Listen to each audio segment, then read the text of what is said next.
وَلَقَدْ يَسَّرْنَا الْقُرْآنَ لِلذِّكْرِ فَهَلْ مِن مُّدَّكِرٍ। আসসালামু আলাইকুম ওয়া রাহমাতুল্লাহি ওয়া বারাকাতুহু। ইন্নাল হামদালিল্লাহি নাহমাদুহু ওয়া নুসাল্লি আলা রাসূলিহিল কারীম, আম্মা বা'দ। সম্মানিত দর্শক শ্রোতা, আমরা অনেক সময় অনেক বিষয় নিয়ে কনফিউশনে ভুগে থাকি। কোনটি সঠিক?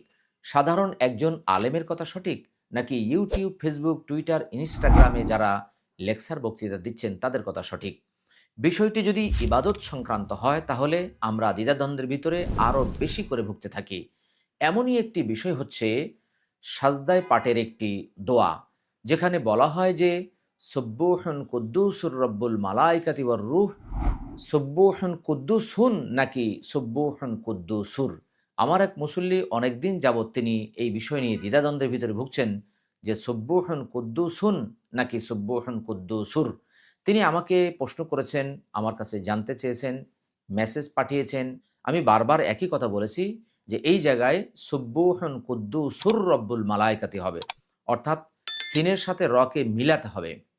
একটি কায়দা হচ্ছে নুন সাকিন ও তানবিনের পরে যদি র এবং লাম শব্দ আসে তাহলে গুন্না ছাড়া মিলানোকে ইদগাম বিলা গুন্না বলা হয়। অনেকে এই দলিল দিয়ে থাকে যে এটা কোরআনের ক্ষেত্রে প্রযোজ্য, কিন্তু হাদিস বা অন্য ক্ষেত্রে প্রযোজ্য না। কোরআনের ক্ষেত্রে আমরা অনেক জায়গায় দেখেছি যে এরকম মিলানো বিষয় রয়েছে, কিন্তু হাদিসের ক্ষেত্রেও আমরা এরকম দেখে থাকি। যেমন আশহাদু আল্লাহ ইলাহা, এখানে স্পষ্টভাবে দেওয়া আছে আশহাদু আন লা ইলাহা, কিন্তু ইদগাম করার জন্য আমরা বলে থাকি আশহাদু আল্লাহ ইলাহা।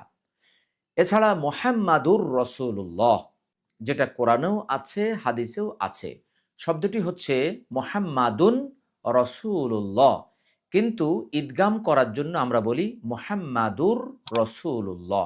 কেউ যদি বলে যে মুহাম্মাদুন রাসূলুল্লাহ, বিষয়টি নাজায়েজ হবে আমরা এমন বলছি না, তবে এখানে ইদগাম করলে বিষয়টি সুন্দর হবে, আরও সাবলীল এবং সহজ হবে।